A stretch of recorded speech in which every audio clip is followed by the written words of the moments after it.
Bom, pessoal, vamos então dar início à nossa reunião de setembro. Hoje é dia frio, chuvoso, dia de falar de apicultura. A ideia hoje é a gente, vamos dizer, completar o assunto que foi começado tratado na semana passada, na reunião passada, né? Mostramos ali a criação de galinha doméstica, né? E hoje pedi para o Zovaro preparar o material para a gente então completar. Tem ali um inseminador artificial, talvez, não sei se todos já viram isso pessoalmente, mas nós vamos ver ali nas imagens. E também aí já num processo mais avançado, né?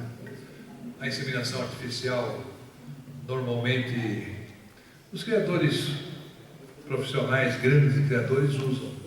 Aqui no Brasil, mais nas universidades, né, que fazem, às vezes para apurar uma raça. Então, a inseminação artificial funciona. Vale a pena a gente ver as imagens e depois, hoje está dia frio, meio danado, fazer uma rodinha ali para a gente, o Zoval, comentar esse inseminador artificial, né? Equipamentos que pouquíssimas pessoas têm, a não ser as da universidade. Acho que particular nunca vi ninguém ter. Particular tem, fora do Brasil tem. Fora do Brasil tem. No Brasil não tem, no Brasil somente a universidade que possui, né? Eu não conheço ninguém que tenha esse aparelho. Mas fora do Brasil, na Europa, principalmente na Turquia, tem 113 empresas que trabalham no criação de rainhas, né? E todas elas com estimação artificial. Beleza. Então vai ser uma oportunidade, né? Nós mandamos a circular, ainda sem definir o assunto, mas aqui é reunião surpresa, né? É importante essas reuniões porque a gente sempre vai ouvir alguma coisa, vai aprender alguma coisa. Está se usando bastante esse tipo hoje de cúpula, né? Agora já a gaiola para a produção de galinha já em uma maior escala, em que as galinhas já nascem presas, né, dentro das gaiolas, as princesas, depois são introduzidas nos núcleos e então esse já é um processo mais profissional, né? Então, ou com inseminação ou numa escala maior. De qualquer forma, a enxertia manual vai existir para a produção profissional e, completando aqui, as princesas nascendo, todas elas presas para depois serem introduzidas e apurar raça, não é? Porque tem gente que gosta de abelha caucasiana para produzir própolis, tem outros que gostam de outros tipos de abelha, então a inseminação artificial tem funcionado. O Ribeirão Preto sempre foi um grande difusor da seleção de rainha através da inseminação, né? Então, vamos completando o ciclo, mostrando então. Quem esteve no mês passado, viu então a produção de rainha feita pelo apicultor até um ponto, né? Agora vamos avançando para ver se a gente esgota esse assunto. Zovaro, é com você. O Zovaro tem umas imagens para mostrar, vai comentar. Depois a gente faz uma roda ali e ele pode descrever o inseminador, esse aparelho, e vai falar também da história do aparelho. E eu acho que tem quantos? 40 e poucos anos? 43 anos. 43 anos. Então, hoje é mais velho do que eu, hein? O aparelho. Bem, amigos, Muito bem. Vamos lá, Zovaro. Hoje eu vou falar um pouquinho da história da cultura do Brasil, né? E realmente foi uma alegria muito grande saber que meu pai e meu avô foram, não digo maior, mas foram dois grandes apicultores aqui no estado de São Paulo. Eles trabalhavam não com produção de mel, mas a preocupação na época era trabalhar com produção de rainhas e vender essas rainhas. Eles vendiam essas rainhas para muita gente aqui no estado de São Paulo, vendiam enxames, vendiam para muita gente fora do estado de São Paulo e chegaram inclusive a exportar rainhas para a Argentina, Paraguai, Chile e Estados Unidos. Mas, em 1955, foi introduzido as abelhas africanas. O professor Kerr, que é um professor da Universidade de Piracicaba, Luiz de Queiroz, ele fez uma viagem à África e lá ele encontrou um tipo de abelha e resolveu trazer para o Brasil. E segundo a história, né, a história não é muito bem contada, ele colocou essas abelhas em Piracicaba e os enxames se desenvolveram e alguém foi lá e abriu as portas, alguma coisa, para que os enxames saíssem. E aí, em pouco tempo, esses enxames invadiram praticamente o estado de São Paulo e também o Brasil todo, né? E praticamente a agricultura acabou, porque ninguém mais tinha coragem de trabalhar com a abelha, né? A agressividade era muito grande, as abelhas atacavam, então matavam cachorros, chegou a matar pessoas, né? Eu tenho uma coleção que vai ficar para o museu, não sei se a Paca vai montar um museu, eu talvez vou montar um antes, e mais de 100 revistas e jornais, folhas de jornais, com artigos sobre assassinatos provocados pelas abelhas. Isso passou, foi até 1970, em 68 precisamente, foi criada a Confederação Brasileira de Agricultura, lá no estado do Rio Grande do Sul, em Santa Catarina, e em Santa Catarina, em 1970, foi realizado o primeiro Congresso Brasileiro de Agricultura. Esse congresso eu estive presente. Foi difícil chegar lá, mas cheguei. Difícil porque, na época, havia uma guerrilha ali na região de registro, né? E a BR estava totalmente interditada. Então, eu tinha que fazer uma viagem daqui até Capão Bonito, descer para o estado de terra até Curitiba. Depois também não pude ir para Joinville, porque também estava interrompida a estrada. Enfim, teve que descer até Paranaguá, depois atravessar de balsa. E resultado, saí daqui às 6 horas da manhã, cheguei às 2 horas da madrugada, lá em Florianópolis, né? E o congresso ia ser inaugurado no dia seguinte, às 9 horas da manhã. Então, não deu para descansar. Mas o congresso realmente com o intuito de quê? De tentar descobrir uma forma de trabalhar com as abelhas africanas mais fáceis, sem muita visibilidade. Então aí foi apresentado 2 produtos. Um, o macacão, porque ninguém trabalhava com macacão. A gente trabalhava com uma máscara no olho, no rosto, para evitar uma possível picada de abelha no nariz, dentro do nariz ou na orelha, né? E o fumegador grande, que ninguém no mundo usa, somente nós no Brasil que usamos, né? Inclusive no Congresso Mundial que teve lá na Turquia, nós não vimos nenhum fumegador grande, você viu? Não. São fumegadores pequenininhos, esse carrega com uma mão, né? E cabe na sua mão. Então, era a vantagem de trabalhar com as abelhas mansas naquela época. E no Brasil, então, surgiu então, o fumegador grande, e a coisa foi se desenvolvendo, né?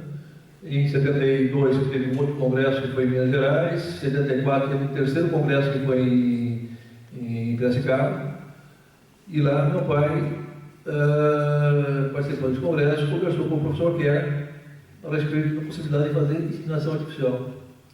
E ele se colocou à disposição do meu pai. Então meu pai conseguiu importar esse aparelho, né?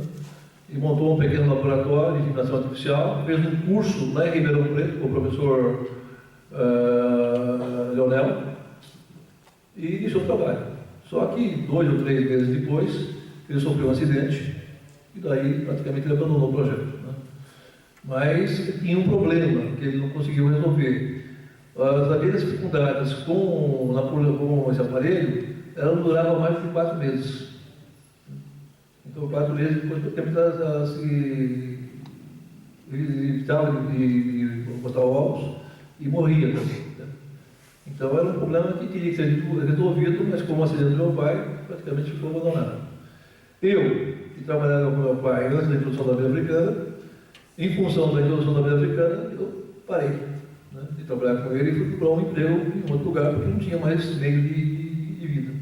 E a empresa que ele tinha, né, que na época era uma empresa de material de construção e material de agricultura, tinha 3 empresas aqui em São Paulo naquela época, Tinha ele, que era Osório, tinha em Santo André a Rivelato e em Limeira a Fundição Barbosa. A Fundição Barbosa era uma empresa que hoje nenhuma empresa fabricante de materiais agrícolas no Brasil se equipara ao que eles faziam naquela época de 70. Então, a linha de produtos que eles tinham eram sempre maravilhosos. E em 1970 ele fechou. Por quê? Por falta de pedidos. Meu pai, o Rivelato, também deve ter fechado por essa década, em 68, 70, e meu pai fechou a empresa em 72. Aí parou praticamente com material de agricultura e passou a trabalhar somente com a milha. E aí o interesse dele em fazer essa inseminação artificial. Mas depois disso também não deu certo e a coisa continuou. O que nós vemos hoje no Brasil é realmente a apicultura brasileira não tem um controle de qualidade das suas abelhas. Quer dizer, o apicultor não se preocupa em trocar rainhas, em ter zargões para fazer polinização, para fazer fecundação. Enfim, nós não temos qualidade de abelhas, coisa que não acontece no mundo todo. Todos os países trabalham com criação de rainhas, trabalham com substituição de rainhas praticamente anualmente. Para quê? Para melhorar a qualidade e melhorar a produtividade. E nós não fazemos isso. Talvez em função justamente de nós estarmos com as abelhas longe da nossa residência. Né? Antigamente, meu pai tinha 200 caixas de abelha no quintal da casa dele. Eu chegava da escola, subia em cima do pé da laranjeira e jogava casca de laranja em cima da caixa de abelha. E não tomava picada. Né? Hoje, se você fazer isso, você passar em frente da caixa, você vai ser atacado. Né? Então, eram situações diferentes, né? Coisas diferentes. Mas eu acho que o Brasil precisaria melhorar a qualidade das abelhas que ele tem. Se nós conseguirmos melhorar a qualidade, nós temos condições de aumentar a produtividade. Não é admissível o tamanho que o Brasil tem, né, em termos territorial, e produzir e ser o 10º país de produtividade. O primeiro país de produtividade agrícola é a China, com 300 mil toneladas de mel. Em segundo lugar, por incrível que pareça, é a Turquia, com 120 mil toneladas. E o tamanho territorial da Turquia é praticamente o tamanho do Rio Grande do Sul.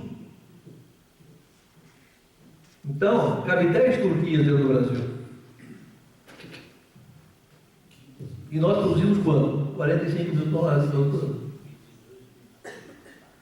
Quer dizer, não dá para entender a nossa agricultura com essa produtividade.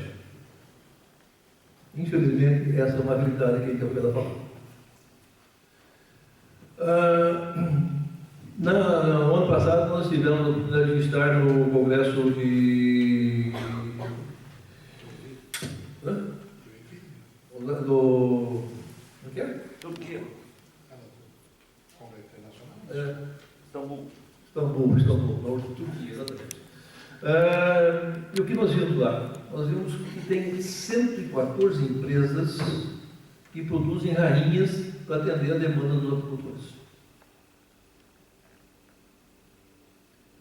O Brasil não tem ninguém que faz isso. Então, o que acontece? A apicultura da Turquia é uma apicultura que tem trabalho do apicultor, tem trabalho de empresas que dão assistência a esse apicultor, e com isso eles conseguem essa produtividade. Com mais um agravante: 4 meses é embaixo de neve, coisa que também nós não temos no Brasil.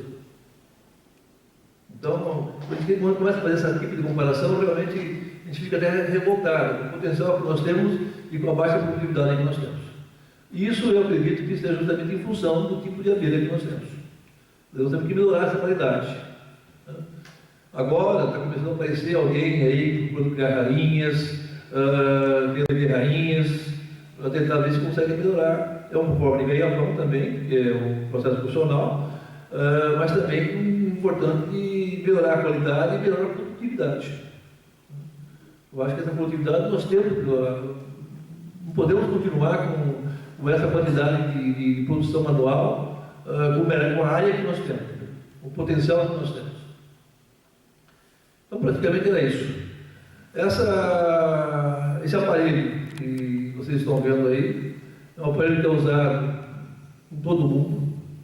Praticamente, pela primeira vez, inclusive, eu vi na exposição da Turquia, 2 aparelhos para vender, entendeu? São 2 empresas que trabalham produzindo esse aparelho e comercializando.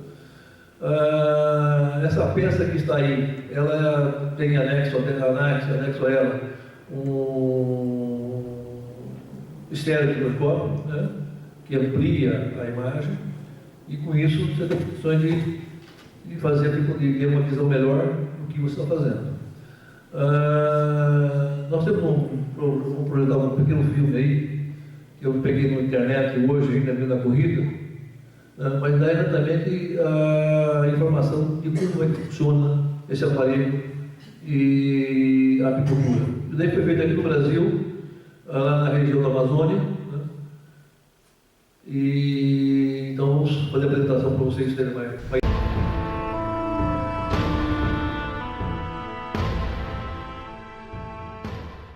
Esse ponto central aqui é onde fica a rainha. A rainha ela fica com o abdômen para cima, certo? E com a cabeça para baixo, totalmente interligada ao CO2, ao gás carbônico.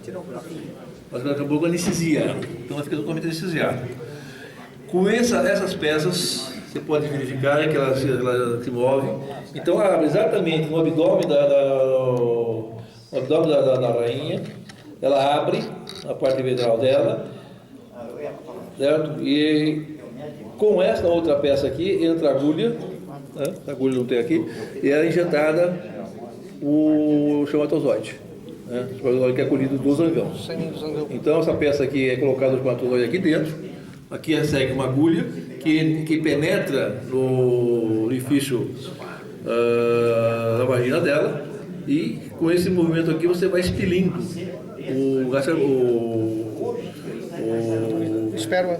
o feromônio está aqui, introduzindo na rainha.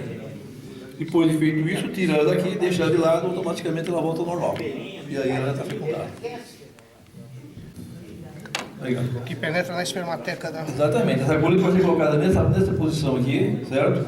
E o espermatozoide vai ser colocado aqui dentro. Você vai girando isso daqui e automaticamente vai forçando o espermatozoide a sair pela agulha. E como tirar o espermatozoide do zangão? Aí é coisa simples. Você faz uma pequena cócega nas costas do zangão e solta o espermatozoide. É facílimo. Você pega um zangão, mexe um pouquinho no abdômen dele, ele espera o espermatozoide. Tá?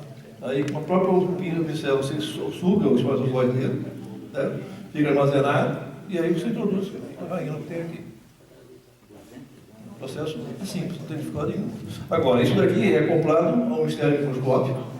Ele tem uma visão maior, né, para você ver a amplitude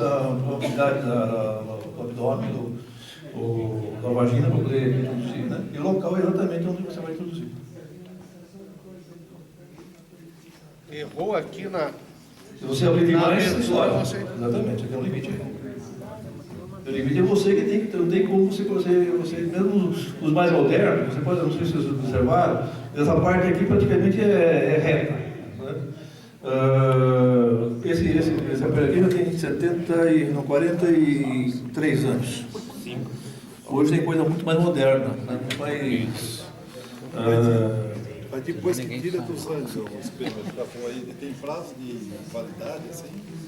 Normalmente tem. Eu não sei dizer para você o tempo que tem. Né? Eu confesso que eu nunca trabalhei com esse aparelho aqui. Né? E na época, como eu disse para vocês, quando paralisou a agricultura brasileira, eu tive um emprego. Eu fui para um outro local, uma outra atividade, e eu não acompanhei meu pai aqui, especificamente nessa área aqui. Depois ele ficou doente, daí nós guardamos as coisas, tudo guardado até hoje. E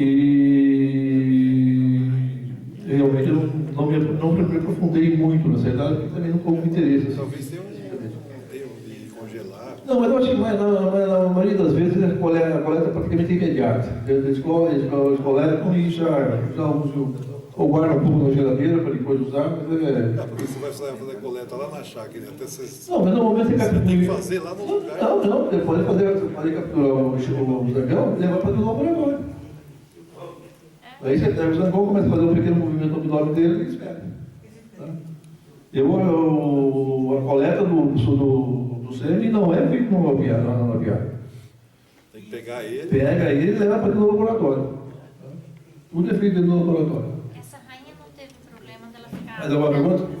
Essa rainha não teve aquele problema de durar 4 meses, como aconteceu com seu pai. Ele tem um histórico que essa rainha, Sim, não, ela demora mais tempo, ela tem um tempo de Não, o vida problema é o menor. seguinte, a fecundação natural, ela sai ao ar livre, tá?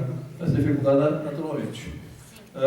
Normalmente é um uso de 10 a 15 zangões que fecundam, né? Aí ela volta normalmente à colmeia. Nesse caso aqui, ela praticamente não sai da colmeia. Muitas vezes nem na colmeia ela não fica. 3 dias depois que ela nasceu, ela já faz a fecundação, mais 2 dias ela está começando a botar ovos. É mais rápido.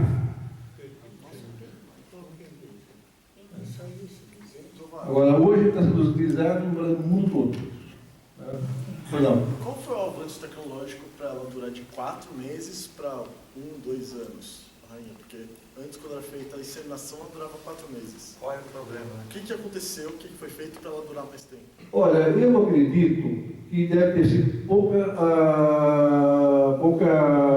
espermatozoide introduzido. Tá?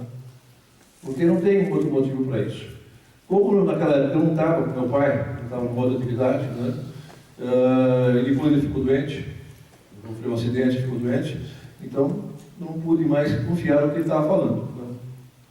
Mas ele acreditava que era justamente a falta de quantidade de espermatozoide que fazia com que ela tivesse menos durabilidade.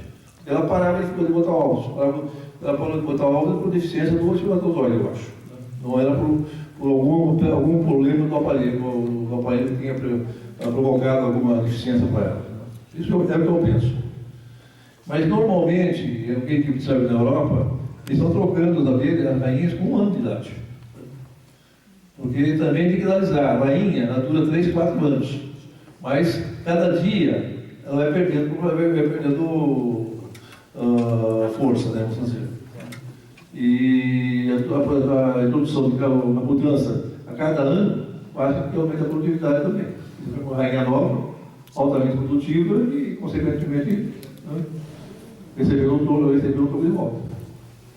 No caso, então, quando ela sai para o voo nupcial, ela cruza com muito mais anos. Sim, muita aumenta com 10 a 15 anos para cruz. Porque a durabilidade dela é bem mais. Exatamente.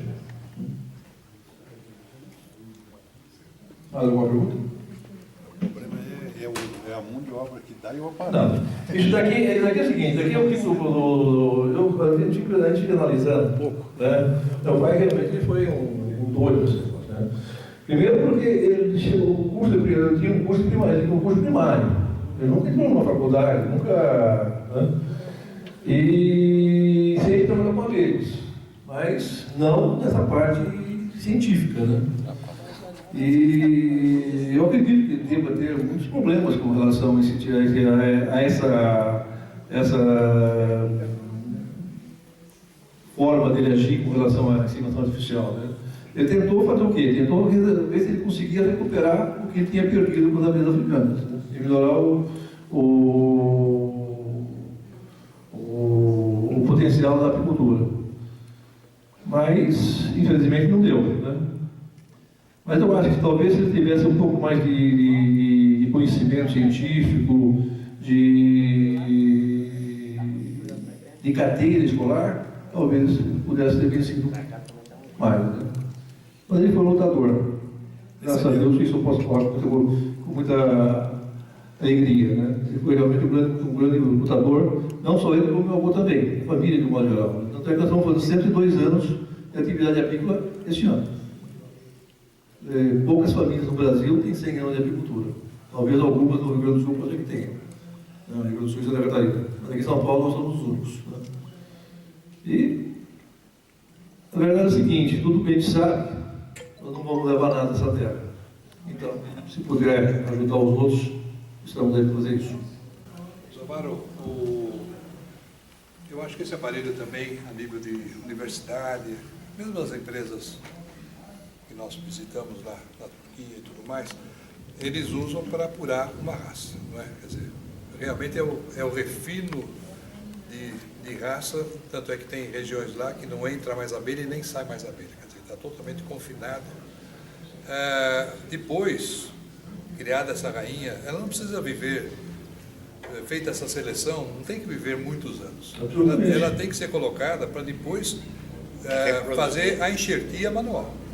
Filhas dela, não é? E assim é que se faz grande produção, tá certo?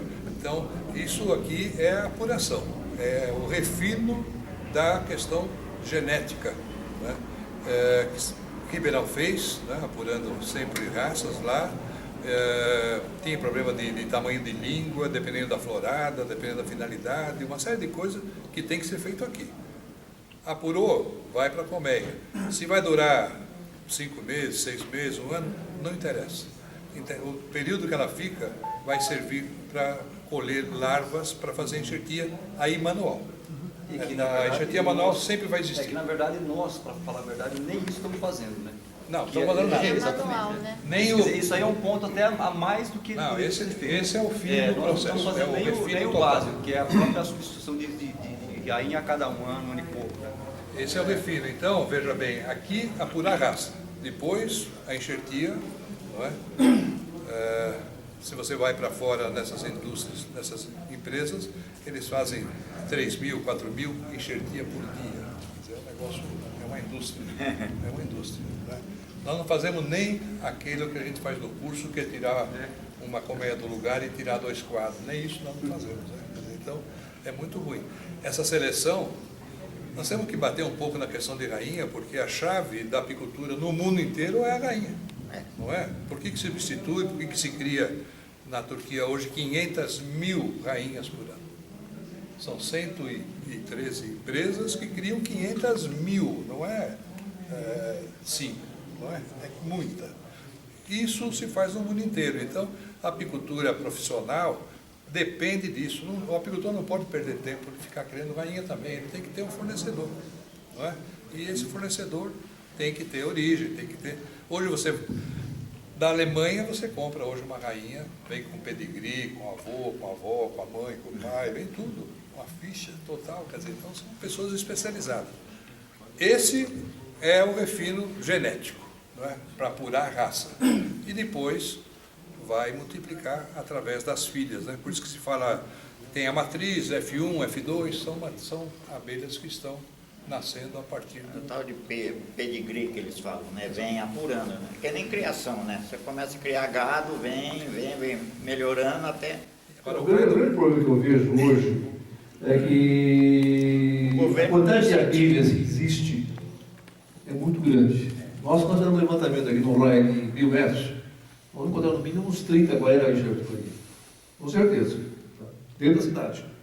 Você imagina isso no interior, no meio do mato. A quantidade é muito maior. Então, a concorrência para o enxame, para a rainha, é muito grande. E ali, ao ar livre, ela vai ser desenvolvida das mais diferentes espécies. Então, você vai perder muito o nível de qualidade. E realmente, você selecionando, você tem um plantel melhor com maior produtividade. Agora, o problema é manter isso aí também. Não é simples. Cada 3, 4 vezes, ou 4 anos, você tem que fazer ter uma rainha pela matriz para poder manter a linha. E a admiração que nós tínhamos pelo Luiz Omar, o seu pai, era a teimosia dele. Né? Teimosia dele, realmente. Ele viveu em cima de querer apurar, retornar, porque ele foi um dos que sofreu na pele a africanização. Ele perdeu tudo, né? Perdeu tudo. Não é? Tudo, Quer dizer, né? então, Porque aquele muitos- fraquejou, ninguém muitos tinha podiam coragem ter de mexer com a dito, abelha. vou desistir. Ele falou, não, eu vou tentar fazer. Ele tentou até o final da vida dele. Eu não perdi um parente pescando no Mato Grosso por milagre. Exatamente. Ele passou com o barco perto do enxame, o enxame atacou ele dentro do barco, eles mergulhavam, saía as abelhas, Saía estavam bem tudo lá em em cima. cima. Podia mandar ele para A fora. sorte que tinha um cara que sabia mergulhar bem, mergulhou, voltou no acampamento, pegou o spray e correu no barco e ficaram matando, porque não teve condições, eles iam morrer. A verdade é o seguinte, hoje a abelha está bem mais mansa do que quando ela foi Ah, sim. tá? Mas eu tenho guardado muitos retalhos de jornais, tá? Aqui de São Paulo, falando sobre os ataques. Temos os mais variados tipos de ataques. E muita gente, infelizmente, Lá, faleceu. meu vizinho lá perdeu o cachorro, que um enxame atacou o cachorro Aí, dele. Morreu. já cachorro principalmente, né? Cachorro, galinha, daí é fácil. Mas é isso, amigos.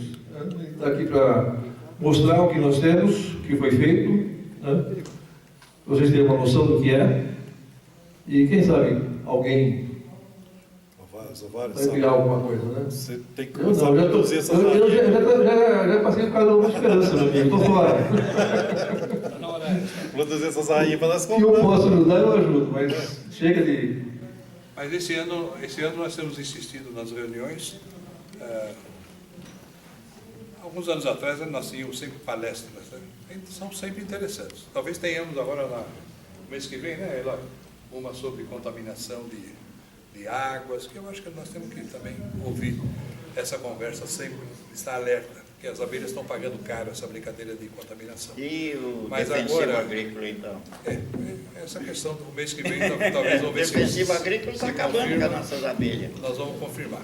Mas nós temos que insistir na questão técnica, porque está faltando para o apicultor um pouquinho mais de dedicação, né, técnica, porque nós temos que selecionar rainhas no nosso apiário, nós temos que ver qual material que aceita manejo melhor, para facilitar um pouco o nosso trabalho, porque temos uma abelha excessivamente defensiva, né?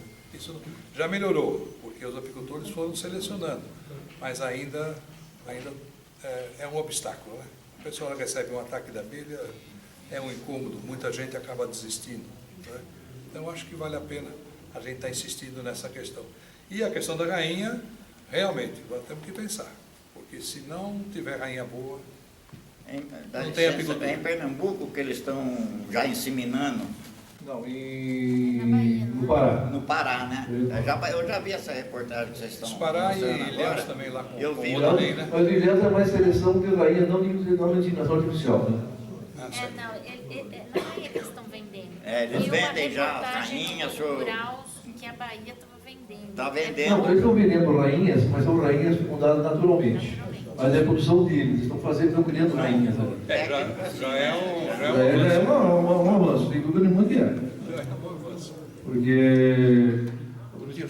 Porque eu acho que falta hoje no Brasil também ter fornecedores de rainhas. Né? Porque antigamente nós tínhamos, eu tinha meu pai, tinha meu avô, tinha no Rio Grande do Sul tinha outros, Santa Catarina tinha fornecedores, né? Mas depois da abelha africana, O Rio Claro acabou. também lá, o Antônio, o Rio Claro também tinha, né, fornecedor. Quem? O Rio Claro tinha fornecedor de rainha, né? Tinha também.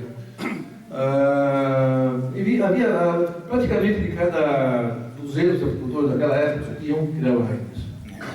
Então você tinha aqui, você tinha no Rio de Janeiro, você tinha no Paraná, né? O próprio vice-presidente da federação, José Cunha, né? O José Cunha tinha também criador de tinha rainha. trabalhava com criação de rainhas. Lá em né? Viamão, lá no Exatamente. Né? Enfim, mas isso acabou tudo, né?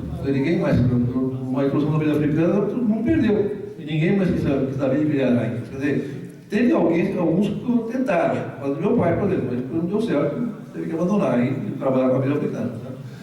Mas naquela época se falava muito sobre isso. Né? E era uma época que você vendia muito enxames também. E os enxames, por incrível que pareça, vocês talvez poucas pessoas sabem aqui, mas ia para o chá de inverno. Né?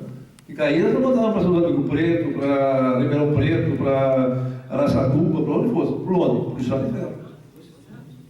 Então tinha uma caixinha com 3 quartos. Mas existia a estrada de ferro naquele momento. Naquela época existia, coisa que não existe mais hoje também. Lamentável. Né? Mas tinha. Você ia daqui para o Rio de Janeiro de Estrada de Ferro. O nosso companheiro aqui, que eu não vou deixar de falar mais, mas ele falou que há 70 anos atrás ele instalou 60 anos atrás instalou na Eu GM tô com os sprinklers 84. para evitar incêndio. E por que que não no tinha nosso no Museu patrimônio, Nacional? não tem nos nossos museus, nas nossas casas de espetáculo, aí poucas casas têm esse... É uma coisa tão simples, meu Deus do céu. Simples demais. É que a modernidade atrapalhou, né? Os caras modernizaram as coisas. Eu tenho uma vivência, nós uma vamos atrás. experiência que eu trabalhei com alemão, com sueco, com... Entendeu? Mas é isso. Depois me desculpeu. Minha pergunta é quanto que custa um laboratório desse? Esse laboratório precisa de muita norma técnica, precisa de liberação de algum órgão específico? Não, o laboratório é livre. Você pode montar ele na hora que você quiser. Agora não tem coisa de informar para você quanto custa, porque não sei quanto está custando essa peça hoje no exterior. Você precisa ter. E além disso daqui, tem que montar os laboratórios, tem que ter o gás carbônico, né, um bujão de gás carbônico, e tem que ter um serve microscópio. Eu não sei qual o preço do serve microscópio hoje, né? Ah, não, tudo bem, mas a área também, a área é controlada, será que vai mexer com isso? Não é controlada. Só que isso aí é questão de Aí não tem, mas aqui não é uma área você controlada. vai fazer e que demanda vai ter. Não, tem que calcular o custo. Agora, é importante que a pessoa, se for fazer alguma coisa nesse sentido, pelo menos ele conheça bem o que é abelha. Né? É fundamental. É legal fazer para pesquisa mesmo, né?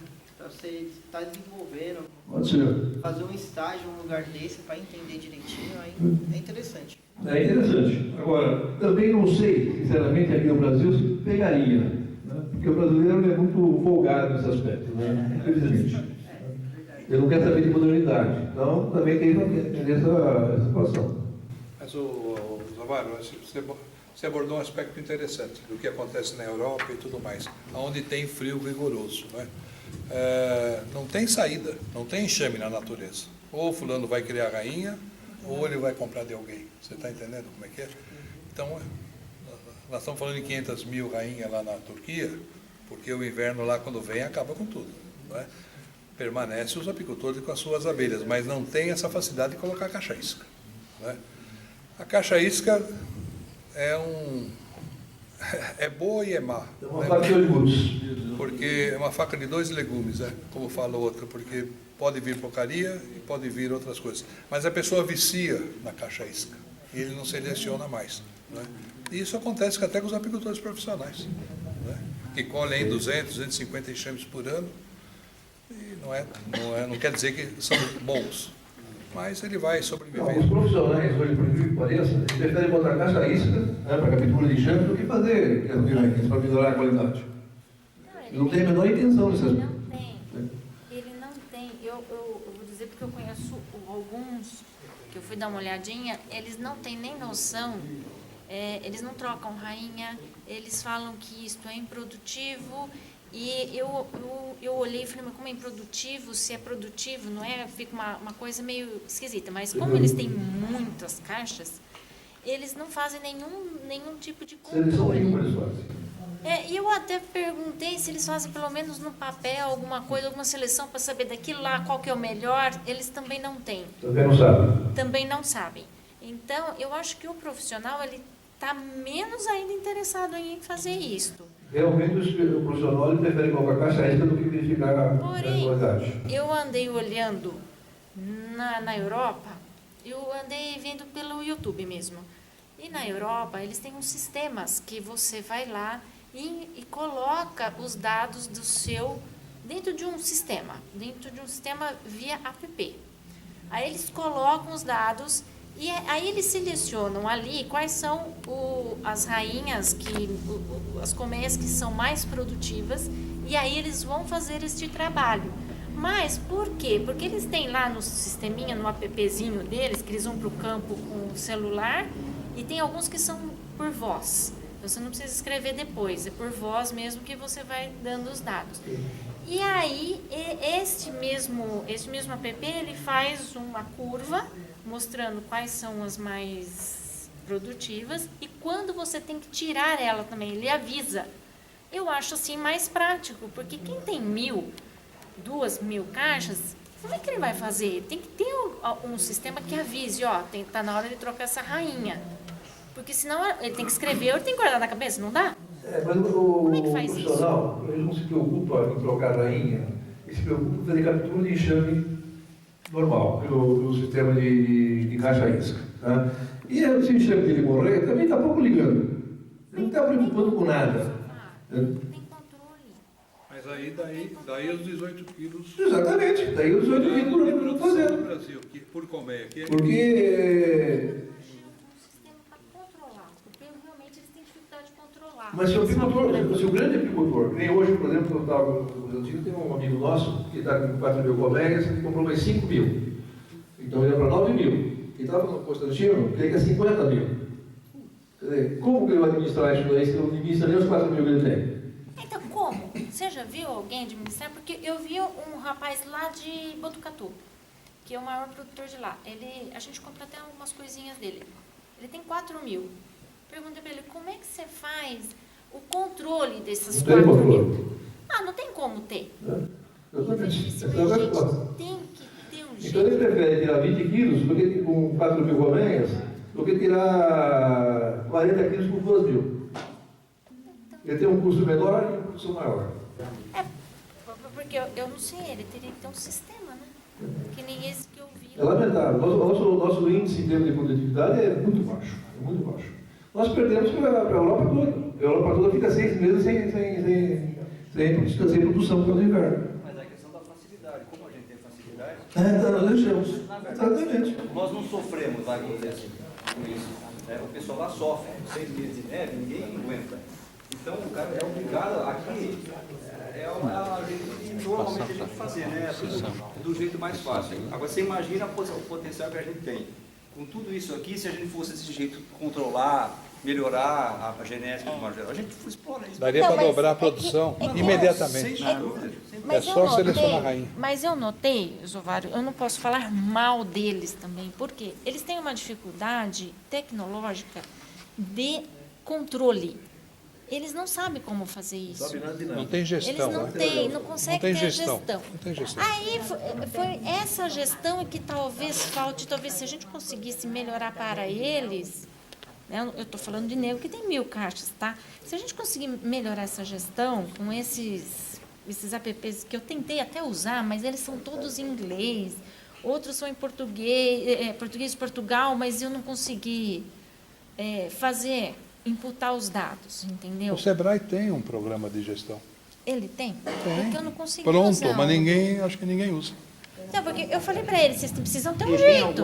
Vamos entrar em contato com o Sebrae para ver se traz alguém para falar sobre gestão de apiário. Se ele tiver, que nem aquele 1.000, ele fala assim para mim, eu nem sei qual é a minha caixa 1.000, minha caixa 2.000, eu não tenho controle de nada. Eu falei, mas como é que você faz, rapaz? Eu acho que nem o quilo ele consegue ter, porque se ele não tem o da caixa, como que ele vai ter dos quilos que a caixa dele produz? Não tem nada. Bem, amigos, é isso. Acho que valeu a pena. Está aberto ainda as perguntas? Ainda vamos.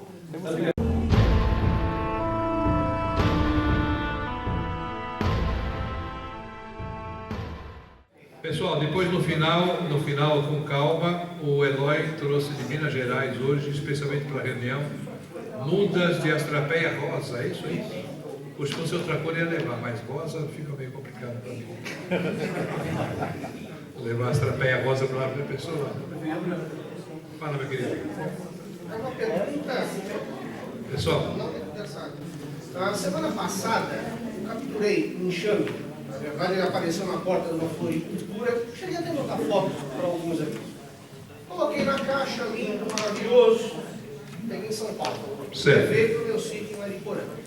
Coloquei a caixa, ela foi, não vou ter que levar ela agora para a piada. Estava aqui na varanda. Certo. 3, 4 dias, eu venho à noite. No dia seguinte, meu jardineiro me liga. Seu Alexandre, está uma revoada aqui de abelha. Eu falei, não, deve ser ela se adaptando ao ambiente. Fui no dia seguinte, lá. Tinha entrado com outro enxame. Na floricultura que você tinha tirado. Dessa que eu tirei, daqui de São Paulo, que eu levei para Mariporã. Aí eu liguei para o seu Felizardo, que eu conheci ele, de Veleiros. Sim. Ele falou, Alexandre, você vai ter que abrir a tampa, o enxame que tiver levando pau, morrendo, vai sair fora da caixa. Agora, é comum. Aí aconteceu isso, eu abri, teve a revoada toda, eu coloquei uma caixa dupla do outro lado, peguei as que estavam no chão, porque você via nitidamente que até a cor e o tamanho era diferente. As que eu peguei daqui de São Paulo eram mais amarelas e maiores um pouco. Certo. Essa outra que entrou na caixa era mais escura e menor. Certo.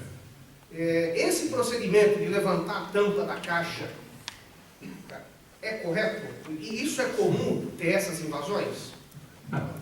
Veja bem, vamos reciclar. O Alexandre colheu um enxame aqui em São Paulo, levou para apiário. Você tem outras colmeias lá. Sim, mas não deixei no meu apiário. Eu deixei distante. Deixou distante. Tudo bem. E esse enxame foi, vamos dizer, supostamente atacado. Isso. Não é? Atacado por um outro enxame que tentou entrar lá. Então tem duas possibilidades. Um outro enxame da natureza, por coincidência, enxameando, achou aquele lá, quis entrar lá. Esse enxame que você capturou na floricultura tinha favos ou ainda estava só a penca de abelha? Não, ele estava na penca de uma luminária. Eu peguei. Pegou, levou embora, não é? Eu acho que aí, veja bem, é difícil você dizer quem é que está invadindo quem. Se você abre a caixa, aí que invade mais ainda, né? Não é? Então, pode acontecer de você levar o enxame e o enxame chegar um outro enxameou outro enxame e está naquela caixa. Como ela pode entrar numa caixa lá no meu apiário normal, não é? Quer dizer, agora, abrir a tampa e dizer, olha, você abre a tampa e o enxame está sendo atacado sai da caixa, não vai sair, não vai sair. A briga é feia. O pessoal, quando é no apiário e que você quer saber quem é que está atacando quem, você pode usar farinha de trigo. Chega lá e joga no alvado a farinha de trigo e vê no apiário aonde voltam as campeiras, suja de farinha de trigo. Aí vai lá e muda a caixa, traz para cá e põe a outra para lá. Acabou a pilhagem. Esse é o modo de acabar com pilhagem. Não é através de jogando um talco, uma farinha de trigo, alguma coisa. Agora, o enxame que você levou, não levou no apiário, levou em um lugar distante, está lá na caixa. Não é? Não tinha cria, não tinha nada, né? Esse enxame. Não, nada. Nada, só abelha. Eu coloquei os quadros com céu rodado. Nem um quadro com cria, nada. Nada. Então você vê, não tem nem vamos dizer, estão pilhando mel. Então, eu acho que estava. Agora, veja bem, você levou para outro local. As abelhas chegam no outro local, tem que se orientar. Ficam voando na frente da caixa. Não é? Será que o seu caseiro não confundiu isso com um ataque? Não, quando eu fui lá, na verdade, você via que era ataque. Tinham várias mortas no chão, mas um detalhe que eu não comentei. Eu coloquei a tela excluidora de alvado para que a rainha... Para segurar a rainha. Agora, como é que a rainha do outro enxame entrou? Não deveria ter entrado, né? Tovar, você tem alguma explicação? Se você botou tela excluidora na frente, não tem explicação de entrar na tela. A não ser que a tela tenha um defeito. Eu pensei que você fosse dizer que ela tinha ido embora, porque você não colocou um quadro com cria. Todo enxame que se pega. Normalmente acontece isso, o enxame quer sair. Vai embora. Exatamente. Ele quer sair, mas o rainha não sai, fica segurando o ali em volta. Poderia estar acontecendo isso, você está entendendo? Porque quando você pega um enxame que não tem favo, só abelha, você pega aquela penca de abelha, obrigatoriamente, para você ter certeza que a rainha não vai abandonar, colocar um quadro com cria. Vai buscar no apiário um quadro sem abelha aderente, nada, e traz ali. Aquilo ali, dificilmente o enxame abandona um quadro com cria. Você está entendendo? Então não precisaria nem colocar a tela na frente. Agora, aí, até o Zovato está levantando, quer dizer, pode ser que o enxame quisesse ir embora e não podia ir embora porque a rainha não ia. Então fica aquele revoado na frente, aquela confusão tremenda, você está entendendo? Nesse caso aí, quer dizer, não fazer nada, deixa quieto, elas vão ter que resolver. Ou é isso, que querem ir embora, e depois vão chegar à conclusão que não tem como ir, porque a rainha não vai. Vão voltar novamente para a colmeia. E no dia seguinte vai fazer a mesma coisa. Mas estavam se matando, era uma briga, né? Aí o que eu fiz? Agora que eu abri a tampa, teve uma revoada e houve montes de abelhas. Isso. Tá? Eu peguei esses montes, joguei dentro de uma caixa núcleo. Certo. E ficaram lá.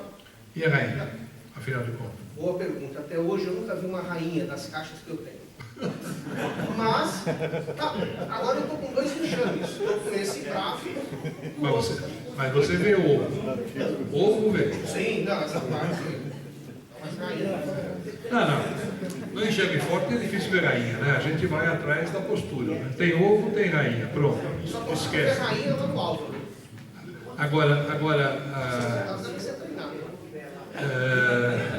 é interessante, as abelhas têm, às vezes, algumas reações que não explicam. Mas não adianta.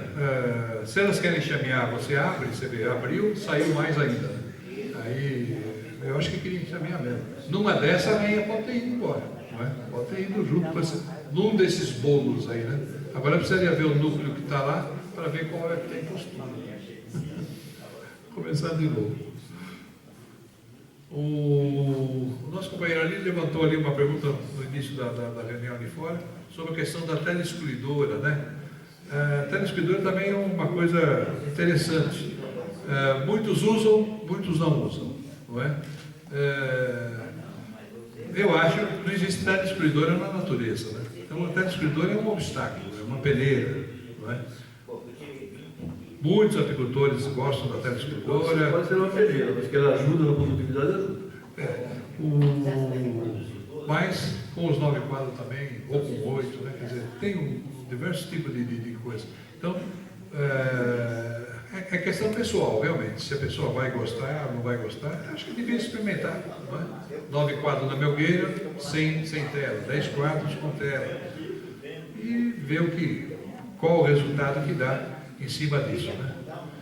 Uma coisa que eu acho que ninguém faz e que dá resultado é aquele furo de 2 polegadas na frente da melgueira. Isso aí todo mundo tem que fazer. A indústria não faz, porque é mais uma operação. Parece que essa operação de passar uma broca de chata de 1 polegada demora 2, 3 horas de máquina. Não demora 3 segundos. Né? Mas não fazem. Essa abertura é importante para evitar enxameação, porque essa nossa abelha enxameia demais. Né? Então, na face da melgueira, deverá ter esse furo. 1 polegada, aquela broca chata, tchum, acabou, deixa lá. Aquilo não é um chaminé, é uma janela. E elas fecham, abrem, a hora que elas acharem que precisa, e vocês vão ter muito menos enxameação no apiário. Façam experiência. Não é? Porque obrigar o enxame forte, em produção, em plena florada, entrar pelo alvado, atravessar os quadros de cria, para ir para a melgueira, depois voltar, isso congestiona demais e acaba despertando a enxameação. Uma vez despertada a enxameação, começa a puxar a rainha, e aí, meu amigo, se você bobeou, acabou, perdeu. Não é? Então, esse furo, a Europa inteira faz. Não estamos inventando a roda. Só que aqui ninguém faz. Não é? Então, eu acho que faço experiência. Eu não peguei o furo tem que ser na melgueira, então. Na melgueira. Na face da melgueira, não é? Mas na tampa. Melgueira está assim, é isso? Você vai lá e fura. Acabou. Você vai ver que vai fechar, tem dia que passa só uma abelha, tem dia que está tudo aberto, tem dia que passa assim. O problema delas, não é? A enxameação diminui tremendamente, porque uma coisa grave que pode acontecer no apiário é enxamear. Né? Enxameou, você perdeu a florada toda. Aquela temporada foi para o espaço. É difícil você recuperar. Se tiver mais de uma melgueira, fura todas elas? Sim, fura todas. A melgueira tem que ser furada. Agora, ter mais melgueiras depende do seu tempo, quanto você pode ir no apiário, né? Quanto mais você puder ir, menos melgueira. Quanto menos você puder ir, mais melgueira, se o seu ambiente é quente. Se for numa região fria, você fica também com problema para colocar muita melgueira, porque rouba muito calor do ninho, né? Então, gasta muito mel. Né? Então, melgueira, arranha-céu. A melgueira não é para estocar mel. Ela é para produzir, ser colhido, centrifugado e volta os favos. Né? É muito rápido. Vai do tempo que você tem. Se você, não posso ir toda semana, aí você já tem que trabalhar, talvez com 2 melgueiras ou mais, dependendo da região que você está. Né? Então, precisa ser, cada apiário é uma história. Não dá para a gente dizer, olha, faça isso. O apicultor o profissional trabalha com ninho sobre ninho, ele não tem melgueira. Mas ele está sempre no meio da florada, em regiões quentes. É outro departamento. Nós que estamos com apiário fixo o ano inteiro, temos que analisar muito bem aonde está o nosso apiário, a nível de clima, né? Para ver se ele suporta mais melgueiras. Né? Eu estou com apiário na Bahia, e um pouquinho eu comecei aqui, né? E estou indo para a Bahia, né? Então tem uma abelha lá e a abelha aqui. Então, já as abelhas lá já faz 3 meses que eu não vou nelas. Eu estou aqui. Mas lá você vê, lá você tem a temperatura quente, né? Então, você precisaria talvez verificar se você vai trabalhar com melgueira, vai trabalhar com ninho sobre ninho, né? Já aqui é meio problemático. Principalmente quem está aqui no cinturão, aqui no entorno de São Paulo. Quem está no interior, não. O interior é quente, né? Mas aqui é 100 quilômetros do litoral para dentro do continente, nós temos uma faixa fria, né? Ela não é uma de serra, um monte de obstáculos. Então, se eu só vai de Campinas para frente, isso tem uma temperatura fantástica, né? Mais estável, quente, né? Aí já é outro departamento. É só para falar dele. O Eloy está dizendo sobre esse equipamento que está agora. Temos aí na Pacame agora. Ah, pode falar. Temos perguntas? Zavar. Aquele projeto do CISP lá, que estava tentando montar, como é que foi o negócio? Não entendi. O negócio do CISP lá, que você queria montar, lembra do projeto? O CISP? É, do CISP lá. Ah, o CISP? CISP? Não, o CISP, Serviço de Inspeção do Estado de São Paulo, continua normalmente. Você não queria montar um projeto, mas eles fizeram uma pequena modificação do CISP. Eu não sei sinceramente, se atingiu a área de apicultura ainda, né? Eu tenho o CISP. E pelo menos agora ninguém falou nada para mim, né? Mas você não tinha um projeto aí? Não, havia um projeto. Havia um projeto. O que acontece é o seguinte, não é um projeto. O apicultor quiser. Por exemplo, eu tenho o CISP. Né? Se eu quiser, eu posso vazar o seu mel, certo? Com o meu número de CISP. Né? Aí ele vai ser cobrado um percentual do serviço. Né? Mas daí vai depender da empresa de aceitar ou não a situação. Né? Você pode fazer, mas precisa ver se a empresa que tem o CIF, que tem a autoridade, quer fazer isso aí ou não. Você não faz isso? Não, no momento eu não estou fazendo. Não é todo entreposto que presta esse serviço, né? O Baldoni faz lá esse serviço, né? Presta esse serviço. O pessoal leva o mel e embala. Alguns, porque isso é trabalhoso no sentido, porque ele pode embalar com o rótulo dele, do entreposto dele, ou ele pode desenvolver um rótulo seu lá no entreposto dele, né? Então, isso é uma coisa. Tem que passar pela aprovação do. Ele vai aprovar pelo ambiente, né? Tem toda uma burocracia danada. Uma pergunta, então, no caso, se eu mandar embalar o meu mel no entreposto, o CIF, por exemplo, vai ter que ter outro CIF. Não. O CISP é a inspeção do Estado de São Paulo, Secretaria da Agricultura. O CIF é a inspeção federal, Ministério da Agricultura. Ele é dado para o estabelecimento, não é dado para a pessoa, para o estabelecimento. Então, se o senhor manda lá para o Baldoni, um exemplo, que faz esse serviço, tem duas possibilidades. Ele vai embalar o mel dele e rotular com o rótulo dele, que não é muito interessante, porque o senhor vai trabalhar com o rótulo. Ou ele vai desenvolver um rótulo seu, dentro das normas que o Ministério exige, e esse rótulo é o seu rótulo, não é? Esse rótulo que a Pacame tem aqui no mel, nós temos um rótulo da Pacame, um logotipo da Pacame, não é isso? É feito na Uniflora. Então nós temos lá um processo, nós temos o nosso rótulo registrado naquele entreposto. Sim, mas o CIF é... O CIF é o dele, é o do estabelecimento, é um só. Não, ok, mas para colocar o CIF com o seu rótulo, esse rótulo tem que estar registrado no CIF. Isso, lógico. O entreposto que faz o processo. Veja bem, o entreposto ele tem que ser registrado em um dos três órgãos, seja ele municipal, estadual ou federal. Municipal é o SIM, o estadual, no caso de São Paulo, é o CISP, e no federal é o CIF, SIF. Desde que o senhor tenha a sua empresa registrada nesses órgãos, o senhor pode rotular para terceiros, em duas condições, usando o seu rótulo ou usando o rótulo dele. Mas o rótulo dele vai ter que passar por uma fiscalização do departamento competente, que é de cada entidade, tá? Para autorizar a publicação desse rótulo. Que vai ter o nome dele, porém vai ser embasado pelo senhor.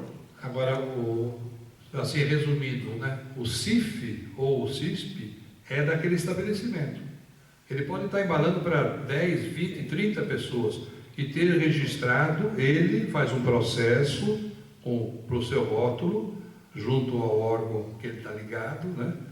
Aprova, então o seu rótulo está lá, e o CIF é o número do estabelecimento, ou o CISP é do estabelecimento. Né? A grande diferença que tem aí é o seguinte: sim, é serviço de inspeção municipal. Então, por valor, o senhor poderia vender dentro do município que o senhor está registrado. O CISP, no caso de São Paulo, o senhor pode vender somente dentro do estado de São Paulo. E o CIF, o senhor pode vender ali no Brasil. E até exportar. Bom, se bem que exportar já... Outra... Mas tem essa possibilidade. Eu acho que é uma possibilidade que... Esse foi um trabalho que nós fizemos há muitos anos atrás e foi possível. Antes não era possível. Porque ninguém vai montar entreposto para embalar uma quantidade pequena de mel. Não vale a pena, não é? Então é melhor pagar o serviço, liquidar o assunto e não nada que... Porque o Ministério da Agricultura fica em cima do entreposto. Tem até uma sala lá só para o fiscal do entreposto. Né? Então eles são muito rigorosos. Né? Parece que não são, mas são. Constantino, sim. não tem um projeto que eu vi que estava para sair, que eles iam unificar para o pequeno produtor, o CIF, o SIM, tudo no mesmo sistema? Não tem. O que eles estavam fazendo para o pequeno produtor, no momento... Aqui aconteceu na Secretaria da Agricultura e depois acabou parando um pouco, que era a produção artesanal. Até 3.000 quilos você podia vender esse mel com rótulo mais simples e tal. Depois, eles começaram com a questão do apicultor poder rotular. E aí caíram de pau, né? Porque não tem controle. A verdade é essa, né? Não tem controle. O controle tem que ser nos entrepostos, pelo menos é menos estabelecimento, porque quem vai fiscalizar? Ninguém, não é? Então, no entreposto tem fiscalização. Mas tem essa possibilidade, né? Isso se o senhor for colocar o seu mel na prateleira de algum lugar, porque se o senhor for vender direto, o senhor é produtor rural, o senhor pode vender direto, não tem que esquentar a cabeça com nada, não é? Porque, agora, colocou na prateleira da quitanda, do supermercado, tem que ter rótulo, ou com CISP, ou com SIM, ou com CIF, tem que estar regulamentado, porque se a fiscalização passar, leva tudo. Leva tudo, não tem como. Por exemplo, se eu divulgar em Facebook, Instagram, redes sociais, eu o teu mel? Só com o produtor rural. Sem problema. O produtor rural, a não ser que eles te peguem vendendo fora, mas você fala, eu vendo dentro da minha propriedade, o produtor rural pode vender dentro da propriedade dele o que ele quiser. Você está entendendo? Não tem como controlar isso. Agora, o problema todo, se a pessoa chega num ponto de 2, 3, 4 toneladas de mel acima disso, porque o resto ele vende direto. Nenhum apicultor que produz 2, 3 toneladas precisa CIF. Ele não vai vender para supermercado, vai vender para ninguém, ele vende direto, não é? E deve vender direto até o fim, até um dia que não dá mais, porque o dia que ele colocar o rótulo, ele já começa a complicar a coisa. Aí já vai nota fiscal, mel paga ICMS, aí começa a desgraça. Muito bem. Pessoal, mas vamos colocando as perguntas à vontade. Deu para esclarecer? Esse método aqui é interessante porque nós temos então o quadro corta-enxertia, né? E está fixada uma base, tem uma cúpula artificial em cada um, quer dizer, então a pessoa... Isso aqui logicamente não deveria estar móvel isso aqui, mas para efeitos apenas de mostrar, é um mostruário. Aqui é feito a enxertia, colocado o gelé real, colocado a larva e vai sem essas gaiolas para a colmeia, não é? A base está fixada aqui cúpulas artificiais de plástico, não é? Que são fixadas aqui, colocada a larvinha e vai. Começou a puxar a realeira e tal, o apicultor vem lá e coloca a realeira aqui dentro. Então as rainhas vão nascer naquele prazo que ele estipulou, nascem todas. Tem que colocar depois que fechar a realeira. Exatamente. Ah, sim. Sim. Depois que fechou a realeira, ele vem e fecha. Isso aqui é móvel, né? Nesse momento eu tenho dificuldade porque está tudo fixo aqui, está batendo embaixo, não tem como, mas tanto esse barrote como esse aqui que deveria estar embaixo, ele é móvel, ele tem que sair do quadro e trabalha assim, não é? Aí está construído, está fechado, vai nascer daqui 2 dias, 3 dias, fecha todas as realeiras e volta na caixa apenas para ficar aquecido, e assim as rainhas nascem individual aqui, separadas, né? E ninguém perde nada. Depois vai ser introduzido em núcleos para a fecundação, não é? Então, se ele está morando no Brasil, o bem-te-vi vai comer quase 40% das rainhas que saírem para o voo nupcial. Se ele morar na Europa, não vai perder nada, porque lá não tem bem-te-vi, é uma tristeza. Mas é um modo hoje mais moderno de se fazer. Nós tínhamos antigamente os burgos, que era uma caixa, que era um pedaço de tarugo de madeira com grade para colocar a realeira ali também, e também aqui o suporte dos burgos, tudo rudimentar. E assim vai se modernizando, né? Como hoje também os aparelhos de inseminação são mais modernos e tudo mais. Eu fiquei impressionado com o microscópio que ele tem lá, pelo amor de Deus. Realmente precisa de um microscópio, porque é um trabalho delicado. Mas é provavelmente. Ele amplia o utilante. O microscópio não, ele pega os músculos. Ah, perfeito. É menos. Perfeito. Mas é isso aí. Então, pessoal, nós temos que ver essas coisas.